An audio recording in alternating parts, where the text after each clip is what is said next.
Hi, everybody. I'm Stacey Bagwell, Director of Customer Success at SmileSnap, and I have with me today Casey Bull, the Director of Content and Community at TIO, the Invisible Orthodontist. Thank you, Casey, for continuing on this web video series with me. So we're so excited for you to share today. Again, part 4 now of Going Virtual, how to seamlessly integrate the virtual consultation in your practice. If you've missed the first 3, please reach out to us and I can get them back over to you to check out what we've been discussing so far. So Casey, take it away. Awesome. Thanks so much. So in the last 3, we've been talking about these kind of concepts at a high level. The new patient journey, the new VTC responsibilities, the role of video. And in this one, we're going to talk a little bit more specifically about how do we set up for success on delivering on those.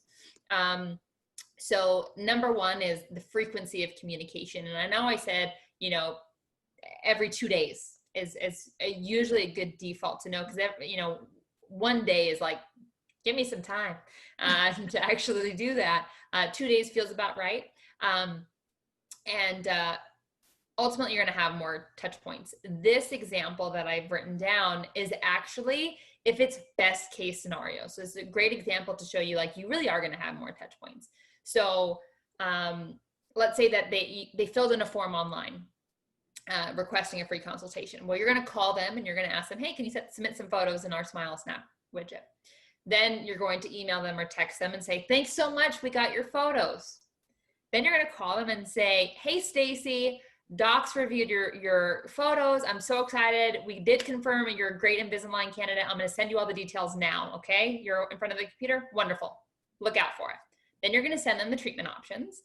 And then you're going to email them or text them, say, let's schedule a video call. Mm-hmm. And then you're going to call them to remind them of their appointment that they scheduled. And then you're going to have the video call. So again, none of those stages was us reminding them of anything. It's just having that white glove service throughout the process.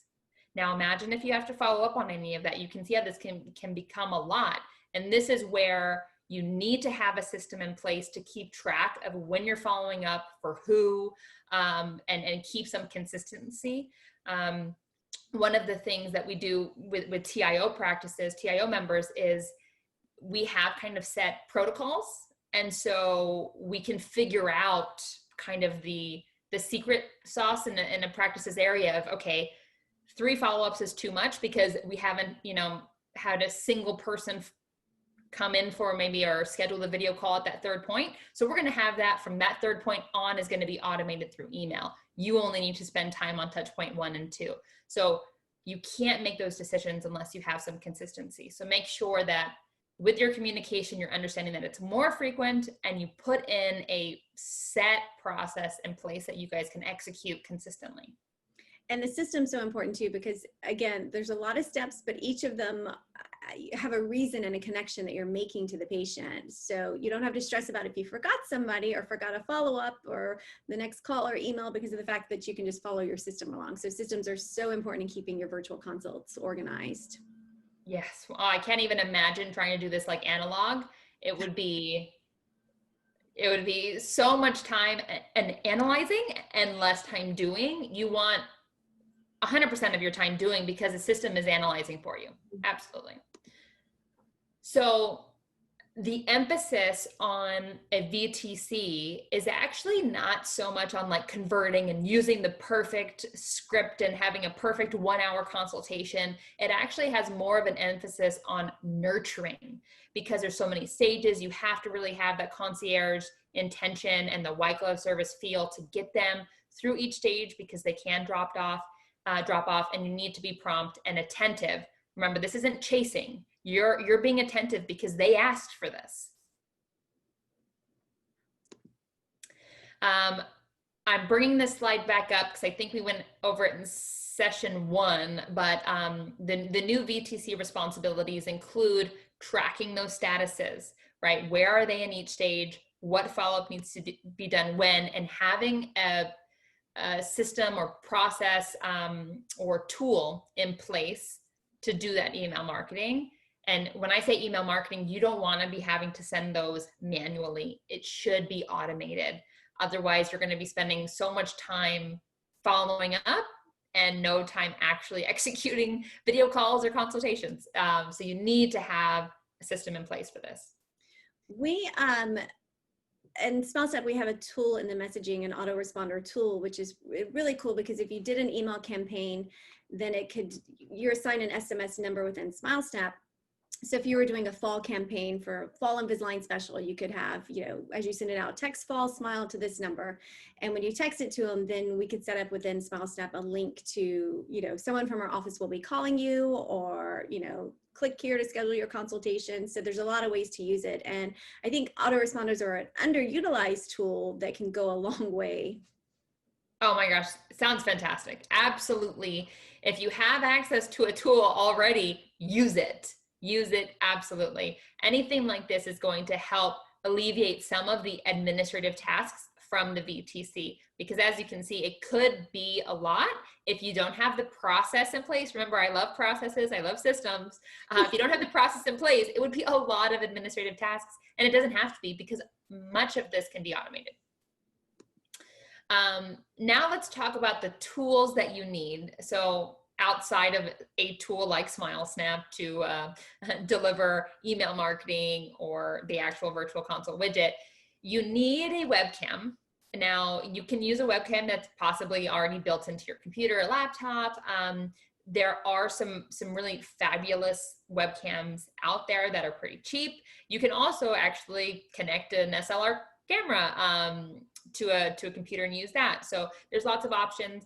The benefit of having a really nice webcam is it can be more forgiving. So with lighting, with all of that kind of stuff, it could be easier to have a really beautiful video call. With a mic, super important, especially if where the VTC will be taking video calls is next to maybe the lab where there's going to be, lots of noise. You just need to be really conscious of that. If you're in a quiet space, probably the mic rather that's in your computer could be enough. Test it a couple times. But mics are also, relatively inexpensive when you think of the possibility of how many patients you may be losing because not having the right tools, right? We're talking a couple $100 in tools that could really improve your conversion rate. Again, as we were talking about, the point of the series we're doing is really taking those virtual consults up to the next level. So these are just, like you said, $200. If you think about in relative terms, that's probably like less than one retainer an ortho office would make.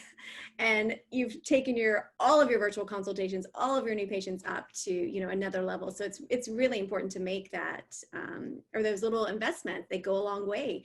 And the patient may not, know you have these tools, but it's just giving a whole, entirely different perspective or better, what's a word I'm looking for?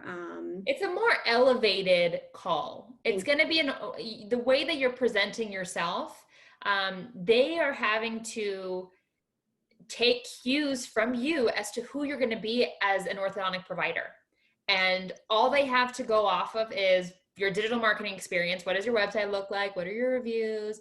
What's the tone of voice in the person when I called?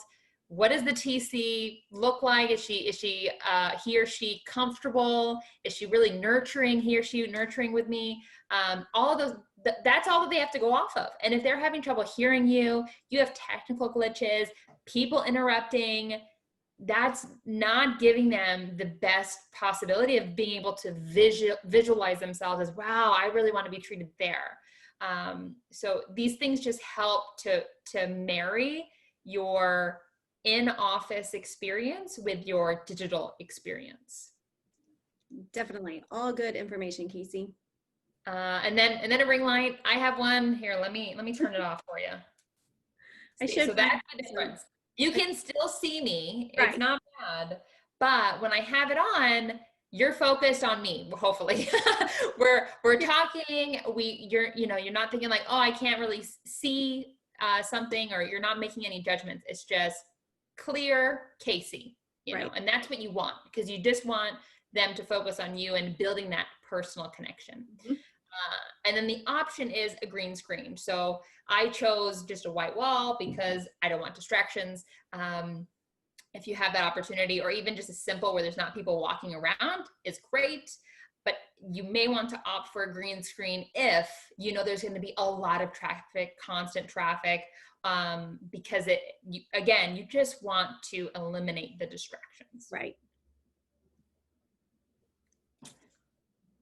Another great session, Casey. Again, I sincerely appreciate you going through all of these with us. Like I said, when I saw your webinar weeks ago, I knew our SmileSnap customers needed to hear all this. So I just appreciate you taking the time with us.